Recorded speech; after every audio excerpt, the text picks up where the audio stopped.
On today's show, let's talk last minute through things going on ahead of Cavs Knicks. Let's dive right in. You are Locked On Cavs, your daily Cleveland Cavaliers podcast.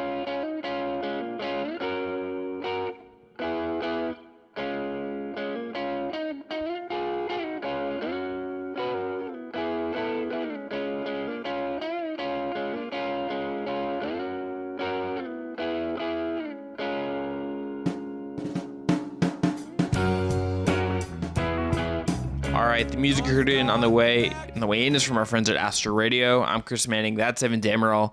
And this episode is brought to you by FanDuel Sportsbook, official sportsbook partner of Locked On. Make every moment more. Visit FanDuel.com/LockedOn today to get started. All right, so Evan, let's first dive into what's going on with Isaac Okoro.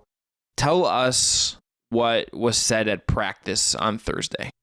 So JV Bickerstaff, in the spirit of gamesmanship, just constantly keeps saying Isaac Okoro's day-to-day, and when pressed on whether or not he'll play on Saturday against the New York Knicks, just kept saying we'll see. This has just been a recurring theme ever since Okoro went down with this knee injury against the Houston Rockets to begin with, but at least on the latest update, as of Thursday, April 13th, Bickerstaff said Okoro was able to somewhat participate in things. There was some light contact Okoro was able to participate in as well.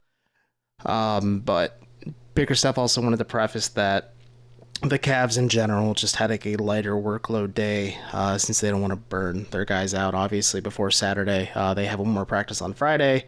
We'll probably have clarity on the injury report either early in the afternoon Friday or in the evening as well, just whether or not Okoro is available for Saturday's game or just like what his status is, at least going forward. But there wasn't really much to glean from it. You can watch Okoro when the floor opens up to the media during practice as well, and you can see him getting up shots with Mike Garrity and Daniel Gibson, who are, with the Charge coaching staff, but the Charge season's over, so they're helping work with the Cavs right now. But you see Okoro just kind of getting up standstill three-pointers. Maybe he's sometimes getting in some lateral movement as well, and he looks like he's okay. The observation I've just kind of noticed through and through is he had a left knee sleeve on while he was rehabbing his injury, especially after the Rockets injury and just over the last several days. But today, again, Thursday, April 13th, he didn't have like a sleeve on exclusively on his left knee. It was on both legs in general. Just looked like his normal fit and kit. So we'll see how it goes. I did notice that he was kind of like pumping his knees up and down as he was standing still to maybe kind of like work out some of the looseness or just the tightness in general in his knee and just kind of figure out how he's feeling physically. But Bickerstaff did kind of reveal his hand a little bit when he said that if Okoro were to play, he wouldn't be a liability. He would be able to actually produce for them. He didn't say how many minutes, obviously. Again, gamesmanship and things like that. But I would feel confident about Okoro playing on Saturday. I feel like now that his games actually have a ton of weight and a lot more meaning to them, if he's even like 85, 90%, you try to see what you have with him in maybe 15, 20 minutes, and you lengthen the leash a little bit, the more healthier and maybe the more comfortable he looks out there, because he's obviously going to have to shake some rust as well. But I think just seeing him shooting and the fact that like there's been no setbacks, at least are positive, and I'm just kind of maintaining the mentality with Isaac Okoro that no news is good news at this point. Yeah, I mean, look, I think his injury as well as what's going on with Julius Randle are two of the bigger things that we need to consider for the series. I think if we're looking at what's going on right now and thinking about these guys, it's like, okay, Okoro is going to be needed to defend Jalen Brunson. I don't necessarily think he's going to defend Brunson for the entirety of that series or for every minute Brunson is on the floor, because he's just not going to match minutes realistically. But they're going to need him to be effective on Brunson when he's on the floor. And like, how many minutes can he go? And like, does he play 30? Does he play 25? Does he play 20? And is there a ramp up here? These are things we're going to learn and kind of find out over the first couple games here in Cleveland. And then on the flip side, if Randle can't go or doesn't look right, the Cavs maybe get the benefit of injury luck there, and we'll see. The latest on Randle is that like he hasn't participated in contact yet. Maybe that changes Friday. We'll kind of see kind of what that is. It's vague. It's gamesmanship, all of that. I think he'll probably play at some point in the series, but is it game one? I'm not sure. It's unclear at this point. But like that kind of injury luck kind of could give Cleveland an opportunity to jump out ahead in this series. That could be part of the reason why they go up 1-0 or take the first two games at home and kind of get a good control on the series. That feels possible to me.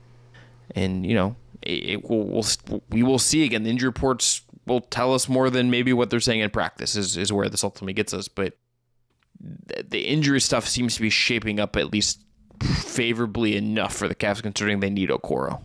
Yeah, reading the tea leaves a little bit, looking at the through line, I would be surprised if Julius Randle plays on Saturday. Maybe he plays for game 2, and they just kind of continue trying to ramp up his production. And maybe the Knicks at least believe they have enough with Jalen Brunson to handle what the Cavs can throw at them, even if Isaac Okoro isn't at 100%. But to your point, the Cavs will not obviously match Brunson minute for minute, because I would imagine Brunson's going to get the lion's share of minutes. Okoro's going to have a little bit of a restriction coming back just to make sure he doesn't react. Brunson's going to have to play like 40 plus, especially if Randle is not out, and Okoro is probably not going to play 40 minutes. Exactly. So it's going to be a little bit of trial by fire. I think it's going to be, you're going to see Isaac Okoro, you're going to see obviously Karis LeVert, just as those two staple wings in your rotation.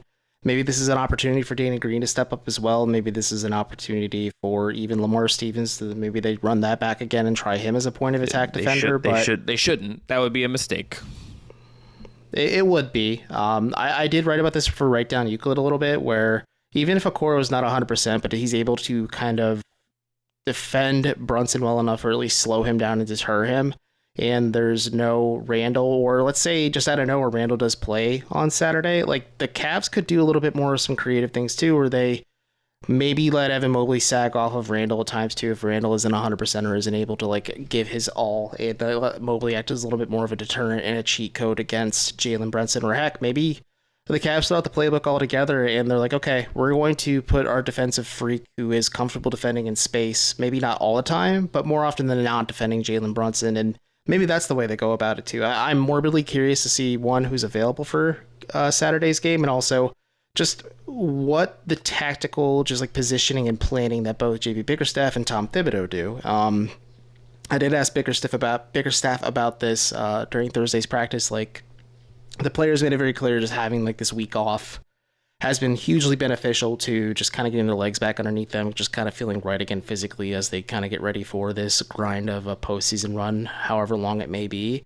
And I asked JB, he's like, hey, is it fun for you just defensively to like tactically plan and zero in on an opponent for a best of 7 series? He's like, yeah, it's a good change of pace just because there's some vanilla concepts, and JB did say that they are trying new things and experimenting during the regular season as they should, but I think there's plenty of tape of things that do and don't work for this Cavs team, so I'm curious to see what is the final cut when they have nothing but stuff that works and they just run film on that, or they run schemes and planning on that so that they can kind of just shut off the Knicks' water, which is Jalen Brunson, because stylistically the Knicks are a lot different when Randle does or doesn't play, when it's just Brunson running the show. And if you kind of set the tone early in this one, you could put away the Knicks hopefully sooner instead of later, maybe go into Madison Square Garden up 2-0, so there's way less pressure in that situation, and then you just kind of play it out for the remainder of the series and just hope that Isaac Okoro can return to good enough health to be available for either the remainder against the Knicks or possibly in the second round against Milwaukee, or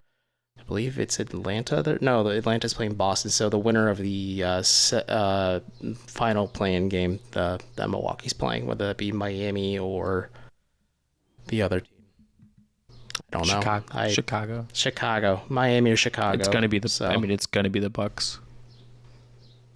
You never know, man. It's gonna be the Bucks. I agree, but I'm just trying to be a little bit of a pot stirrer here. Like, you never know. You stirring the pot? Me with a little bit of a sunburn on my face, stirring the pot? Never. Today's episode is brought to you by Nissan. We're giving you Nissan, the Nissan Most Electric Player of the Week, that is brought to you by the all-new, all-electric 2023 Nissan Ariya. Look, the Cavs haven't played in a week, but I have a pick. Okay, you can pick. I was just going to pick Donovan Mitchell, but I was going to pick Sam Merrill for having a career-high 17 points in his last game of the regular season for the Cavs. You will not see Sam Merrill unless there's just like human victory cigar moments, or just JB Bickerstaff really throwing something at the wall and hoping it sticks. But hey, he had a career-defining moment for him professionally in the last game of the regular season for the Cavs, and he isn't going to get many shout-outs on this show. Let him have this. I just give it to the guy who's going to be first-team All-NBA. How confident are you in that statement? 97%. You know what I'm 100% confident The in? Nissan Aria Nissan whip. Aria. The Nissan Aria whips. It's electric. It is the 2023 Nissan Aria packs pinned your seat power and premium intelligence all-in-one EV. It is the all-new, all-electric 2023 Nissan Aria, the EV for people who love to drive. Shop now at nissanusa.com. I mean, here's a question for you. Who is the second most important player for the Cleveland Cavaliers in this series? Is Donovan Mitchell number one? Yeah, I don't think that's up for dispute. Okay. If you think it's up for dispute, you can push me on it. I'm setting the table for the conversation. I think it's probably Darius Garland. He isn't Garland stressed this on Wednesday that Donovan Mitchell's going to see a lot of the defensive attention from the Knicks, and Garland has to, take advantage of those opportunities because there's going to be way less defensive pressure compared to what he saw in the whole second half of last season, or maybe whenever Mitchell sat this year. And also, just like if he's able to get it going, it relieves a lot of the pressure on Donovan as well and allows Donovan to get going too. And it's just those two figuring out this thunder and lightning dynamic. It's been a lot sooner ahead of schedule than we all thought it would be. And now I'm just kind of interested to see how does this look on an even heightened level where the defense hones in and kind of tries to figure out your tendencies and ticks to maybe make you uncomfortable. But I think it's going to be Darius Garland in this series, especially because, again, if Randle isn't 100% or he doesn't play in game one, maybe even game two, it's going to be the Jalen Brunson show. And we all saw it was the Jalen Brunson show not too long ago, about 2 weeks ago, actually. So he carved the Cavs up for a career best, and the Cavs need Darius and Donovan to be at their best, and especially Darius in this one, because I think Donovan's going to step up. It's just he's going to need some help in order to do it. I think it is Garland as well. I'm very tempted to pick Mobley. That was my other pick, but I mulled over the question as you asked it. And I'm like, I think it's Garland. Mobley as like the defensive guy, and like if Randle was playing all 7 games, I think I would pick Mobley, because what Mobley would be asked to do defensively against Randle would be so massive, would be so important that I think that's where I would go. But I think in a world where maybe Randle isn't at 100% or doesn't play, I think the playmaking that you're going to need from Garland is going to be huge. I think like it is going to be more likely than not at times that he's the one getting guarded by Jalen Brunson. Can he punish Jalen Brunson in one-on-one situations? Can he, defend him in spots when he has to? Can he, beat Grimes or Quickly or whoever ends up on him at times off the dribble?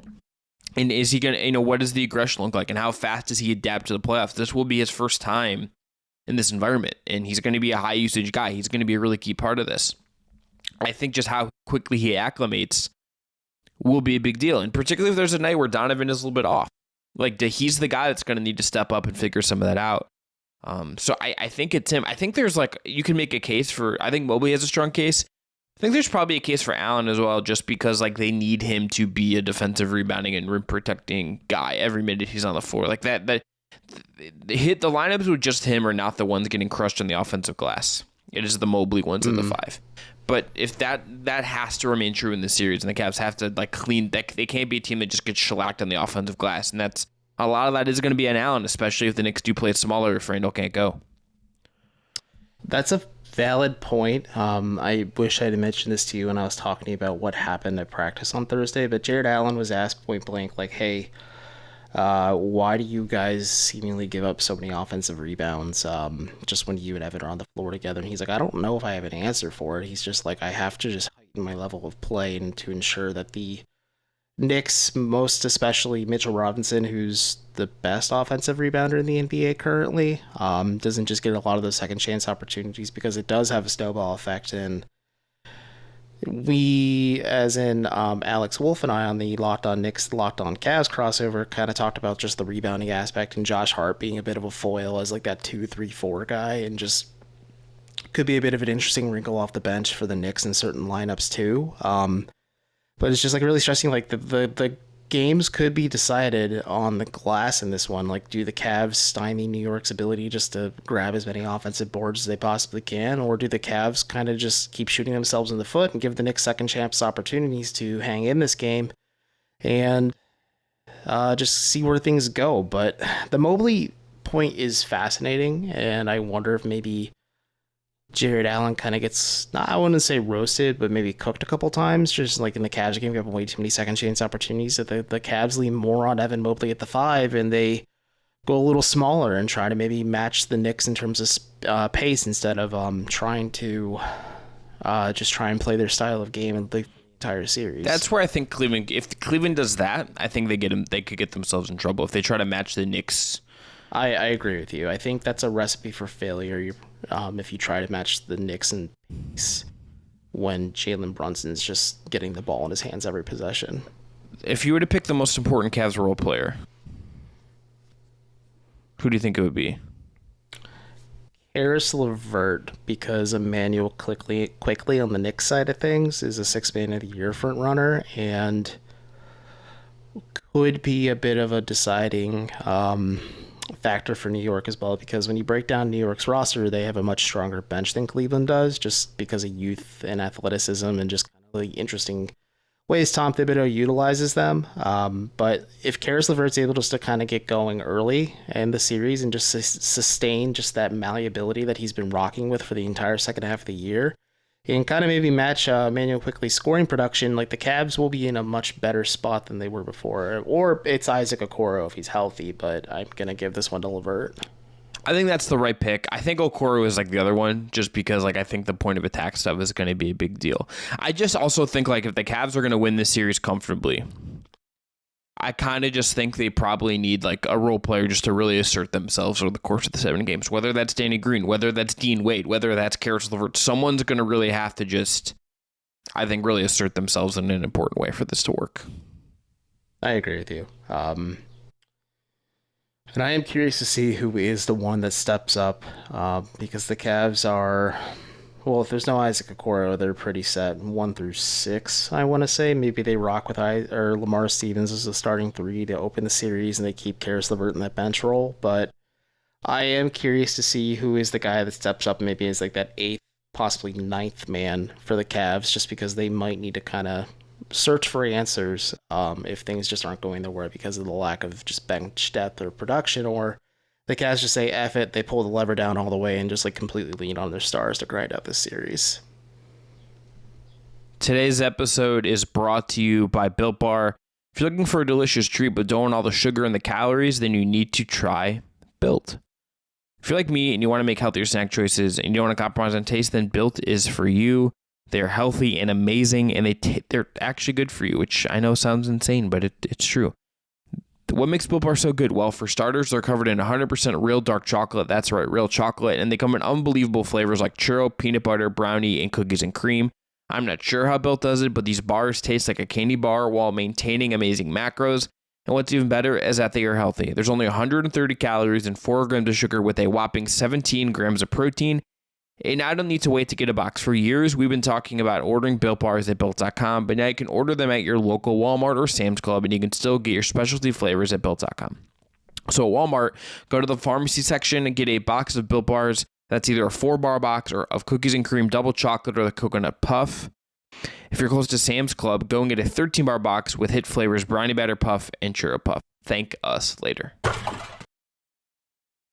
Evan, any other miscellaneous series thoughts? Any things you're kind of eyeing as we get going here? I want to ask you, how do you think the rotation? Let's just assume Isaac Okoro is healthy, so I think that's 1 through 5. We can talk about maybe minute allocations and such, but it's Karis LeVert. I would assume Ricky Rubio coming off the bench, even though I wonder if maybe he doesn't have it. You lean on Halo Neto a little bit more, but Who do you think steps up as that eighth night? Can I get grumpy about this for a second? Sure. Go ahead. So I hate Twitter. I really do. You need to stop checking it. Just I don't. I haven't. I've been looking at it very only when I've like had to, and but every time I go on, like people are just arguing about dumb stuff, or like there's no. It's like people are like yelling about stuff that is like. They're not like earnestly interested. They're just like bitching. They're just complaining. I just think fans need the playoffs as badly as the Cavs do, because there's just nothing to talk about right now. I understand that. Like, here's aspect. Look, I think Halo Neto is like a solid backup point guard. I think he's like a solid like third string point guard. Okay. I think the idea that like he is just gonna like he would be like the solution to like step in for Ricky Rubio is just like a crazy thing to me because they're entirely different. I understand like you're saying, like if you're gonna alter the rotation to me, I don't think a small ball handler is like what I would be searching for. I'm at that point looking at, okay, do I just play another wing and lean more on Donovan and Darius and Karras? Like, do I like just get more wings on the floor in certain instances? Like, I think that's the direction you should go. And I think like with Ricky, as much as like the offensive stuff for him has not always looked good, and I think that is a real concern about where he is at. Defensively, the numbers in the eye test to me tell me that is still a guy that is holding up, that is moving his feet, that is playing well defensively. You're not going to get that from Neto. He's too small to hold up in some of these instances. I think if Ricky Rubio doesn't look right and you can't play him, you should just play the other wings. You should give Dean Wade more minutes or Danny Green a run or whomever, Jetty Osman. Like, you have to go in a direction that is not Howell and Neto. I like Neto. I think he's solid. I think you could bring him back next year as your third string point guard again, and I don't think that would be a bad bit of business. I don't think he's like a playoff alternative to Ricky Rubio in a rational, realistic world. I agree with you. So in terms of like minute allocation stuff, I don't think you give Ricky Rubio a ton of minutes, like 10, 15 tops. And I agree with your point as well, like where you give minutes to the wings instead, whether that's just more to Caris LeVert, even though Caris LeVert's probably going to play more minutes than Isaac Okoro, regardless of how healthy Okoro is, just because JB Bickerstaff more often than... Just keep talking. We'll deal with it. Because JB Bickerstaff more often than not closes Caris LeVert and the core four in most late game situations. I agree with your point with Danny Green. I want to believe Danny Green is physically capable and able to handle that 10-15 minute cap, and you look at it that way, and there are other ways to go about it where maybe you just roll with the fact that like we're always going to have one of Darius or Donovan on the floor at all times, and then we pick and choose who we want to surround them with, whether that's Jetty Osman, Danny Green, Caris LeVert, clearly, Dean Wade as well. Maybe Lamar Stevens gets some minutes every now and then, but I feel like Lamar is just the last option in terms of like those 3-4 wingy guys, just because he can't provide you the shooting upside. And then Wade is after that, and then you look at maybe it's like Osman, Green, and then that's it. So the Cavs just kind of have some depth issues. It's been a recurring thing all year long. I think it was an issue when it came and went at the trade deadline, and people are still groveling and grumbling about that, but whatever, nobody can be happy at the end of the day, so just live and let live and let go, live and let go and let God, I guess. I don't know. But I'm curious to see what JB does, because he's such a creature of habit that it wouldn't shock me at all that, yeah, Caris LeVert's your leading minutes guy off the bench, and he's also superseding your fifth starter, I guess, in terms of minutes, but then you see Ricky Rubio getting 10-15 minutes, and then it's just a mixed bag after that. And just to my point about Rahal and Neto is, it's just there was that one game, and I forget who they were playing, but JB pulled the leash on Ricky and put Neto in, and Neto played well enough. And I agree with your point that like Neto's a smaller guard, it just doesn't work. He's lineup wise and rotation wise, and he's going to get picked on. He's going to get hunted by Jalen Brunson. Yep. And so is Jetty Osman. And like that's why I'm hesitant to say Jetty should be getting these minutes instead of Rubio as well, because Jetty's just going to get put in an island and get hunted by Brunson like Derek White did when the Cavs played the Celtics not too long ago. So I'm interested to see how JB goes about this. It's kind of an untenable position, but for the most part, just obviously if Isaac Okoro is healthy, the Cavs are penciled in 1-6, maybe 1-7, but Rubio has a pretty short leash, and you give those minutes to somebody else, whether that's... And if it's my choice, I'd say Danny Green, just because of the defensive upside and the three-point shooting that he can provide you. But after that, the options kind of get slim and a little grim. I'd agree. I think this will be such a real test overall of just what the Cavs bench is, and we'll see where we end up feeling after the playoffs. I think some pessimism would not really surprise me about where the Cavs bench is at if it's not already there. Evan, Coach of the Year, that was reported that Mike Brown is going to win it. I think that is super, super deserving. The one thing I will say about this is that JB Bickerstaff did not get a vote from the Coach Association. So this is the other coaches that receive votes per Woj were I got to pull It this was up. per the Coaches Budenholzer, Association. Mark Daigneault Yeah. from Oklahoma City, Joe Mazzulla from Boston, and Tibbs from the Knicks. I don't think JB should have won, but I feel like a vote was probably deserved. I do too, and I think the way the voting process works is coaches obviously can't vote for themselves, but like Mike Brown is the clear-cut winner in this situation just because of the context of the Kings playoff drought and just how dysfunctional the Sacramento Kings have been up until Mike Brown became the head coach, and it looks like they finally have some stability in the Beam Team rules, so congrats to Mike Brown, like well-deserved. I'm surprised, though, that JB didn't get a single vote, as you said. I mean, like, Daigneault makes a lot of sense for the Thunder just because the Thunder have had a really great year. Mazzulla kind of was handed a pretty mucky situation to start the season, and he's done a really good job. And, I mean, I guess the Celtics know what they're doing when they fire a dog and bring in the right guy for their head coach. But I am surprised JB didn't get it. I wonder if it's maybe last year was the best opportunity to do it just because the Cavs took everybody by surprise and now there's just shiny new toys or just shiny new narratives and storylines to run with. But I am surprised he didn't get a single vote. But, it is what it is. I doubt he's going to be a finalist for Coach of the Year in terms of the media vote as well. I wouldn't be surprised if Mike Brown got that as well.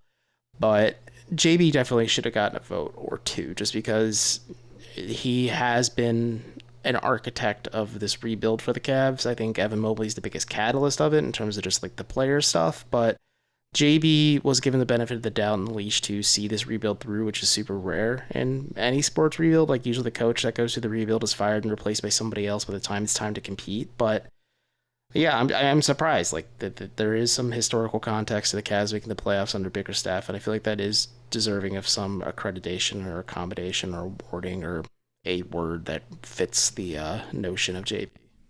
All right, we're going to end there. We'll be back in your feeds after Cavs Knicks on Saturday. Yeah, we're going to have a recap up of that game.